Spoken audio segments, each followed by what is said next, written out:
Kush and Chemtrails, the world's most dangerous podcast.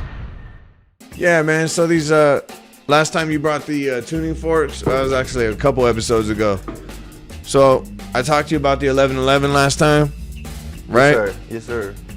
So I'll show you that one real quick for the people that didn't see the episode. It's the 1111. Tuned to 1111 hertz. Hertz means that this every second is 1,111. It vibrates 1,111 times a second. And basically what you got here with the 1111, if you go into study some of this, if you know, do you know pyramid math? Speak on 1111 times 1111 is 1, 2, 3, 4, 3, 2, 1 is the answer. Okay. So the answer is pyramid math. Okay. And you can do that all the way through and it'll keep giving you pyramids. But Gotcha. I went over this briefly. A master number is a highly spiritual double-digit number thought to be attuned to higher realms and dimensions. So 11 is associated with Christ, Buddha, Germain, Saint Germain.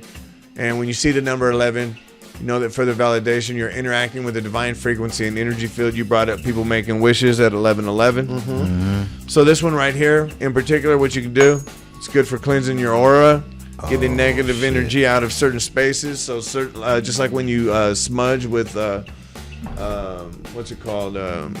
Let me ask you a question. Sage and Palo Santo. What's up, G? Do you have to be naked to do that? Nah, you don't. You can be naked, but it's if recommended. You want. You can be naked. Hey, pass me that pen. I just feel like I wouldn't be able to get all the feeling if all my clothes was on and shit that. Smooth. You know what I'm saying? Yeah. Like I want to hit that motherfucker one time, goddamn it, my motherfucking pubic hairs just started just waving in the sunlight. You know what I'm talking about? What I land, huh? My man said it's pubic. The sign knows what you're talking about. Those is antennas too. You know those. The motherfuckers the motherfuckers gotta be doing like Diplo this. antennas. The sign knows what you're talking about. Man. With the Big shark, baby. here we go here. What else we got here? So this one right here, 111 and 112.45. What that does, this is great right here, bro, is it creates what's called a binaural beat. And that's a hard ass beat right there. That's a binaural beat. What you got going right there? Oh man, that shit's hard. Give me a second. Look, he done pulled out the big guns on us. I know, I see them. Big guns are wiggler. I seen on a couple These episodes are weighted back. Then you had some, Buck. Take your headphones off. Yeah, these are weighted. Boy, goddamn. Watch this, bro. All right, so this one's tuned to 111. This one's tuned to 112.45. When you have two frequencies that are close like that, your brain can't focus on both of them. Okay. So it's going to focus on the difference, and the difference obviously is 1.45. 1.45, they use that number at a lot of sacred sites. Okay. Nice. Okay, groves and things like that. So what you do, you go like this. I go like this on each side of your head like this, and that's creating a binaural beat. Your brain can only concentrate on the frequency in between, which is 1.45. Oh man, that's good. See what I'm saying? That is really good, you guys. I'm on a trip right now. Trip on this. Dope, right? God damn. Really good, you guys. Yeah.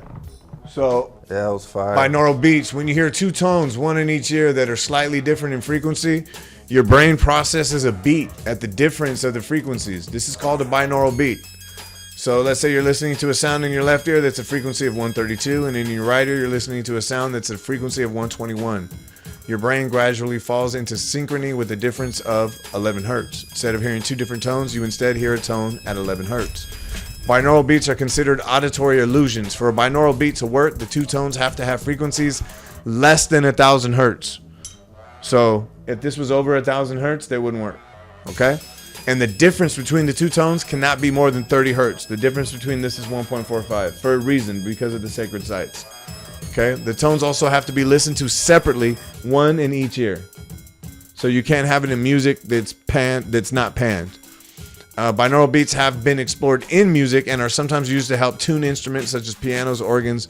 More recently, they have been connected to potential health benefits. What health benefits? Reduce anxiety, increase focus and concentration, lower stress, increase relaxation, you were pretty relaxed as soon as you started hearing that. Foster positive moods, promote creativity, and helps manage pain. Okay? So, Yeah. So, say, man, I might give me a couple of spoons, man, and bang them bitches together and try to give me some money. yeah, brother. This is what it is. So the binaural beats, bro, and the delta range is 1 to 4 hertz. It's been associated with deep sleep and relaxation. Theta range is 4 to 8 hertz. It's linked to REM sleep, reduced anxiety, relaxation, meditative and creative states. Alpha frequencies, which is 8 to 13, it's thought to encourage relaxation, promote positivity, and decrease anxiety. And the beta frequency is 14 to 30, has been linked to increased concentration, alertness, problem solving, and improved memory. Beta now or beta later? You know it, alpha beta, baby.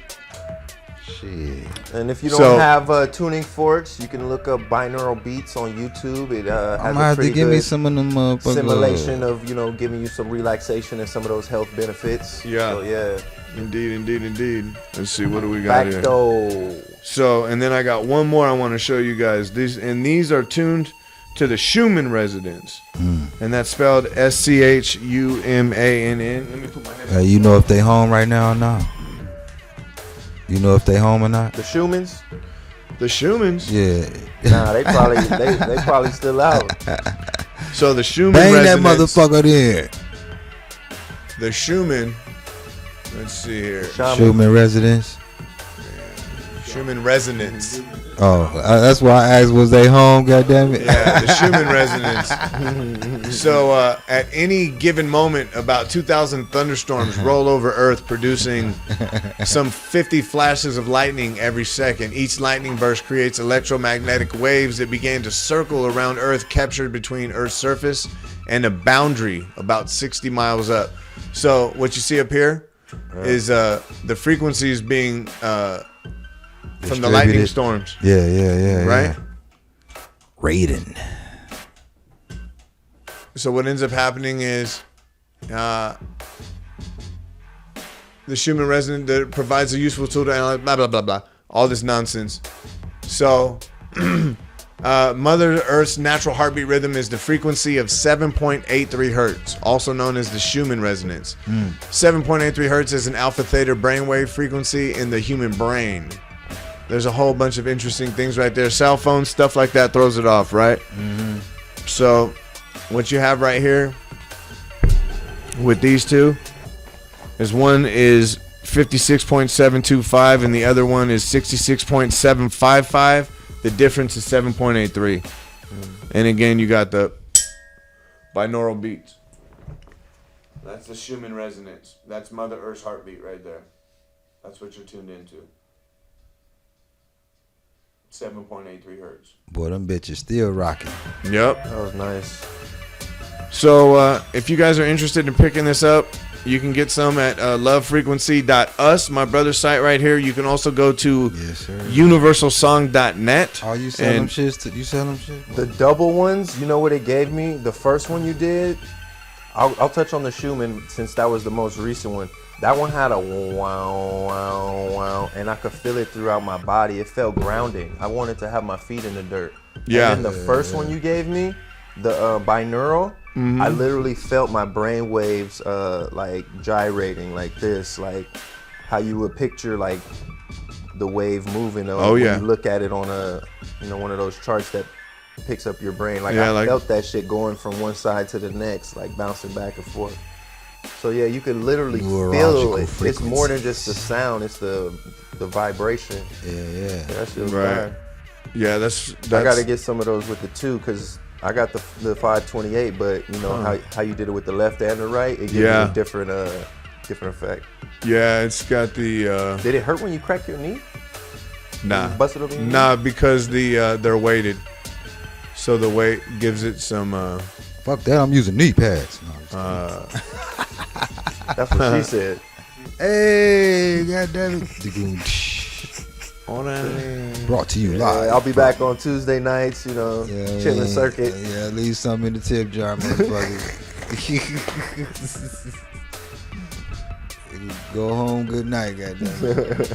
Is that Arnold? Hey, kill that. Get to the chopper. Whatever. This is I want to go over frequencies, bro, and how powerful they are, dude. Okay. You gonna go to Gus TV? Yeah, So now check we're this out. searching for the magic frequency. And we start with 100 hertz, and we look through the microscope to see if anything's happening. We watch for 5 minutes. Nothing happens.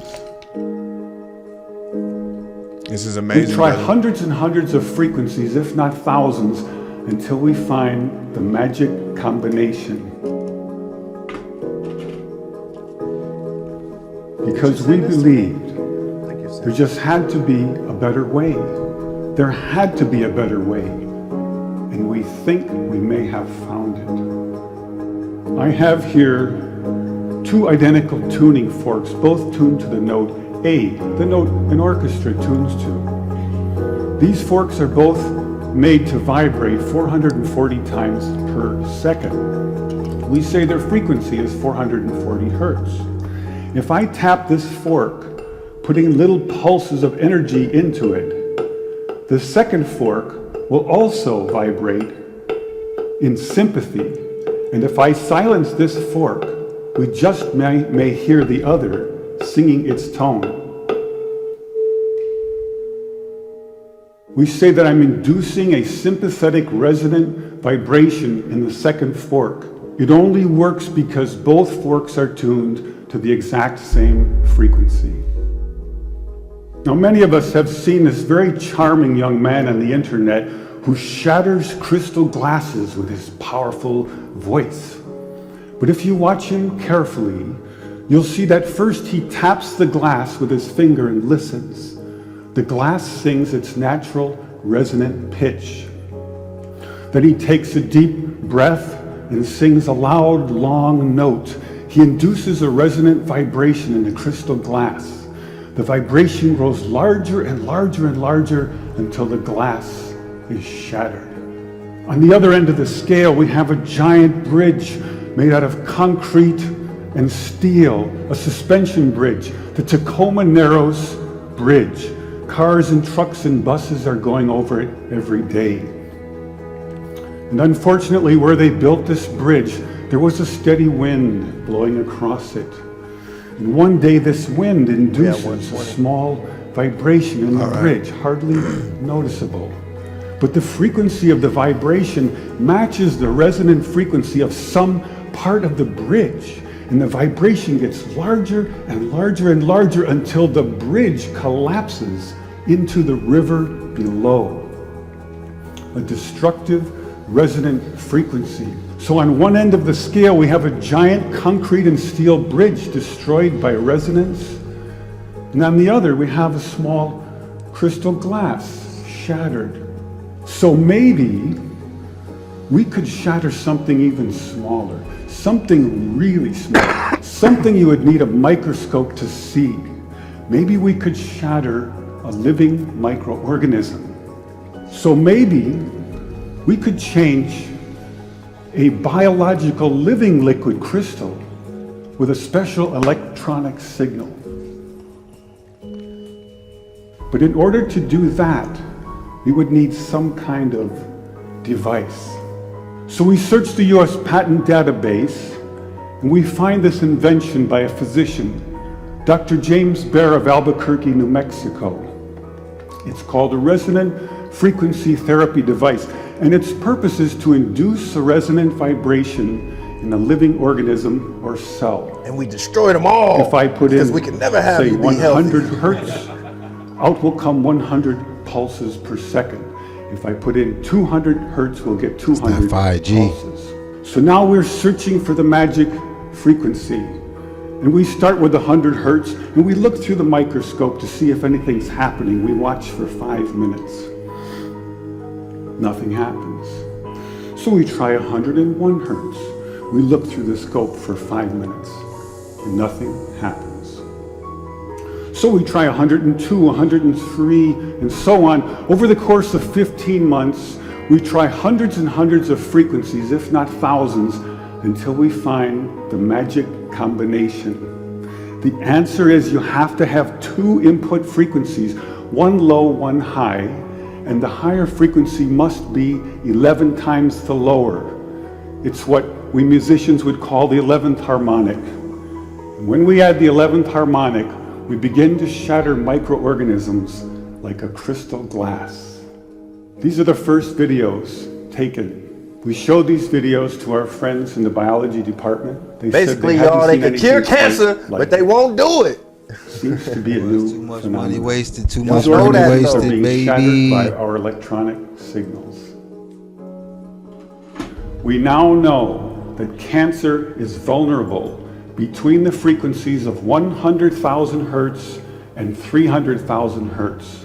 So now we attack leukemia cells.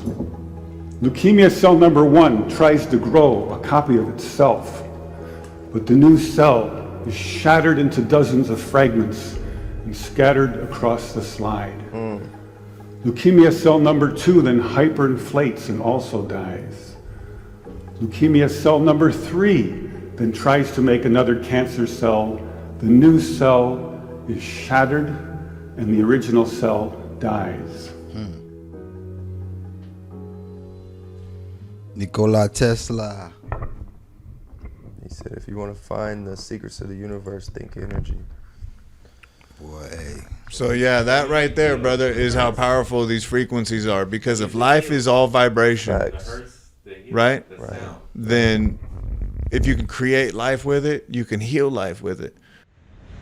Kush and Chemtrails, the world's most dangerous podcast.